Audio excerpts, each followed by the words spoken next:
శ్రీమాత్రే నమ. జయ గురు దత్తాత్రేయ నమ. ఈ వీడియోలో మనం మిథున రాశి వారికి మార్చి 2 నుంచి 8వ తారీఖు మధ్యలో జరగబోయే వార ఫలాలు పరిశీలించినప్పుడు మరి ఈ వారంలో మిథున రాశి వారికి దశమ స్థానంలో 3 గ్రహాలు సంచారం చేయడం జరిగింది. అందులో ముఖ్యంగా శుక్రుడు పంచమాధిపతిగా దశమ స్థానంలో వక్రగమనం పొందడం వల్ల వృత్తిలో మీ యొక్క టాలెంట్కి, మీలో ఉన్నటువంటి నైపుణ్యానికి తగిన గుర్తింపు రావడం జరుగుతుంది. ఈ శుక్రుడు కళలకి, ధనానికి కారణం అవటం వల్ల ఈ రాశిలో ఎవరైతే మీడియా రంగంలో కానీ, సాఫ్ట్వేర్ రంగంలో కానీ ఉన్నవారికి అనూహ్యంగా మీరు గతంలో ప్రయత్నం చేసి వదిలివేసినటువంటి పదవి కానీ, అవకాశం కానీ ఈ సమయంలో మీకు రావడం జరుగుతూ ఉంటుంది. అలాగే ముఖ్యంగా ఈ రాశిలో ఉన్నటువంటి స్త్రీలకి ఉద్యోగ ప్రయత్నాలు ఫలిస్తాయి. వారికి ఒక సెలబ్రిటీ లాంటి మంచి హోదా లభించే అవకాశం ఉన్నది.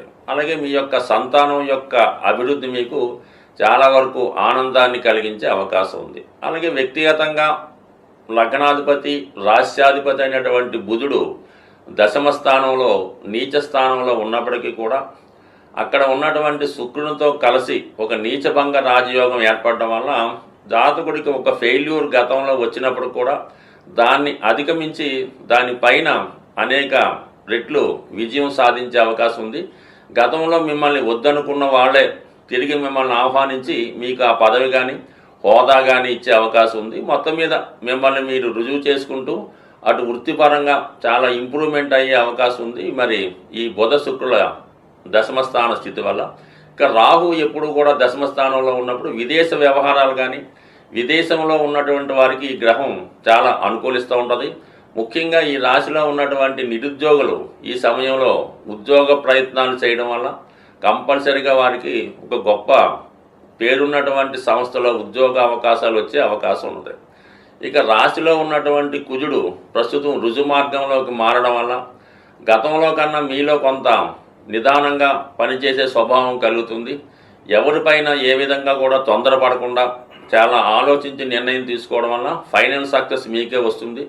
రుణదాతల నుంచి, శత్రువుల నుంచి ఏదో విధమైన ఒత్తిడి ఉన్నప్పుడు కూడా దాన్ని మీ యొక్క వృత్తి నైపుణ్యంతో చాకచక్యంగా సమర్థవంతంగా ఎదుర్కొని ఫైనల్గా మీకు విజయం సాధించే అవకాశం ఉన్నది.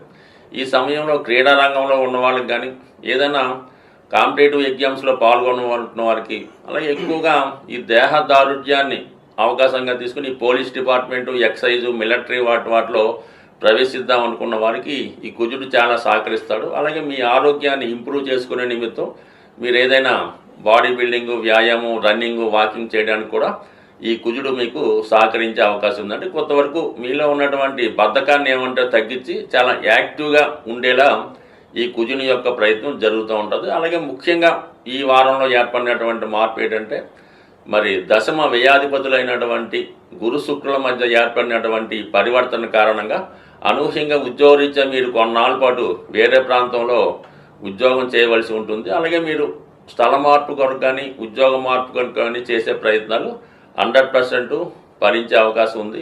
ఈ వారం ఈ గ్రహస్థితి పరిశీలించినప్పుడు ప్రతి ఒక్కరికి కూడా ధనం యొక్క అవసరం చాలా ఎక్కువ ఉండడం జరుగుతూ ఉంటుంది. అంటే శుక్రుడు ఈ ఆదివారంలో వక్రించి ఉండడం వల్ల ఇంచుమించుగా కొన్ని రోజుల పాటు వక్రిస్తాడు. అలాగే మిగతా గ్రహాలతో కలియడం వల్ల మనీ ఎక్స్పెండిచరు ప్రతి ఒక్కరికి చాలా ఎక్కువ అవడం జరుగుతూ ఉంటుంది. ఆ ఖర్చుకు తగిన ధనం మీకు రావాలంటే మరి శుక్రుడు వక్రించి ఉండడం వల్ల శుక్రగ్రహానికి అధిదేవత అయినటువంటి లక్ష్మీ అమ్మవారిని మీరు ప్రసన్నం చేసుకోవలసి ఉంటుంది. ఆ విధంగా ప్రసన్నం చేసుకోవడానికి సింపుల్ పరిహారం ఏంటంటే మీకు మీ గృహంలో అవకాశం ఉంటే లక్ష్మీ అమ్మవారి ఫోటోని ఎరుపు రంగు పూలతో అలంకరించవలసి ఉంటుంది. అలాగే అమ్మవారికి దానిమ్మ పండు, అంటే ఎప్పుడు కూడా ఒకే ఒక పండు నైవేద్యంగా కాకుండా కనీసం ఒక 4 లేదంటే ఒక 6 దానిమ్మ పళ్ళు నైవేద్యంగా పెట్టి అమ్మవారికి విధి విధానంగా కనకదార స్తోత్రము, లక్ష్మీ స్తోత్రము పారాయణ చేస్తూ ఆ ప్రసాదాన్ని 6 ముత్తైదువులకి పంచడం వల్ల లక్ష్మీ అనుగ్రహం కలిగే అవకాశం ఉన్నది. దీనితో పాటుగా మరి ఇంట్లో అవకాశం లేని వారు ఏదైనా అమ్మవారి దేవాలయంలో అమ్మవారికి ఈ దానిమ్మ పళ్ళు నైవేద్యంగా సమర్పించడం వల్ల కూడా మీ యొక్క ఆర్థికపరమైనటువంటి సమస్య నుంచి బయటపడే అవకాశం ఉంది. చాలా వరకు ఈ మనీ రొటేషన్ పెరగాలన్నా చాలా వరకు శుక్రవారం రోజు ఏ విధంగా కూడా ఆర్థికపరమైనటువంటి లావాదేవీలు చేయకుండా ఉండడం మంచిది. ముఖ్యంగా ఎంత అవసరమైనా సరే శుక్రవారం రోజు ఈ బంగారాన్ని తాకట్టు పెట్టడం కానీ లేదంటే ధనాన్ని ఎవరికైనా అప్పుగా ఇవ్వడం కానీ ఖర్చు పెట్టడం కానీ చేయకుండా ఆ ఒక్కరోజు నియమంగా పాటించవలసి ఉంటుంది. అలాగని ఫోన్పేలు గూగుల్ పేలు వాడకుండా మీకు ఎంతైతే బ్యాలెన్స్ గురువారం నైట్ ఉంటుందో అదే బ్యాలెన్సు శనివారం ఉదయం దాకా మెయింటైన్ చేయగలిగితే కంపల్సరిగా కొద్ది వారాల్లోనే మీ యొక్క ఆర్థికపరమైనటువంటి సమస్య పరిష్కారం అవుతుంది. ఈ చిన్న ప్రయత్నం చెప్పడానికి సులువు కానీ చేయడానికి కష్టంగా ఉంటుంది. ఒక్కసారి ఒక 6 వారాలు ప్రయత్నించేయండి. మీలోనే మీకు తెలియకుండా ఒక గొప్ప ధనపరమైన అవకాశాలు రావడం జరుగుతుంది. అలాగే వేరొక పరమైన సమస్య కూడా చాలా వరకు ఈ ధనం గురించి ఈ ధనం నిల్వ గురించి రావడం జరుగుతూ ఉంటుంది. ఎక్కువగా ఈ ఆంజనేయ స్వామి వారికి మంగళవారం రోజు సింధూరంతో పూజించవలసి ఉంటుంది. సో లేదు మనం ఏ టెంపుల్ పక్కన పెట్టుకుంటే మీరు ఏదైనా ఒక కాపరు రాగితో తయారు చేసినటువంటి ఆంజనేయ స్వామి యొక్క విగ్రహాన్ని తీసుకోవడం మంచిది. లేదంటే ఒక కాయిన్ మీద హనుమాన్ బొమ్మ ఉన్నవి మార్కెట్లో దొరుకుతుంటాయి. అదైనా మీరు ఒక రాగి పళ్ళెంలో ఆ ఆంజనేయ స్వామి రాగి విగ్రహాన్ని నుంచి సింధూరంతో ఆంజనేయ స్వామిని మీరు పూజించవచ్చు. ఆ 108 నామాలతో చక్కగా మీరే పూజించి మొత్తం సింధూరం అంతా కూడా స్వామి మీద మూయబడి ఉండాలన్నమాట. అంటే పూర్తిగా సింధూరంలో స్వామివారి యొక్క విగ్రహం మునిగిపోవలసి ఉంటుంది. అప్పుడు మీరు దాన్ని ఎవరు టచ్ చేయని ప్రదేశంలో పెట్టి ఏదైనా బయటికి వెళ్ళినప్పుడు మాత్రం ఆ సింధూరాన్ని మీరు తిలకంగా ధరించి వెళ్ళవలసి ఉంటుంది. దానివల్ల కూడా మీకు నిత్యం మీ గృహంలో ధైర్యంతో కూడినటువంటి సంపద వచ్చే అవకాశం ఉంటుంది.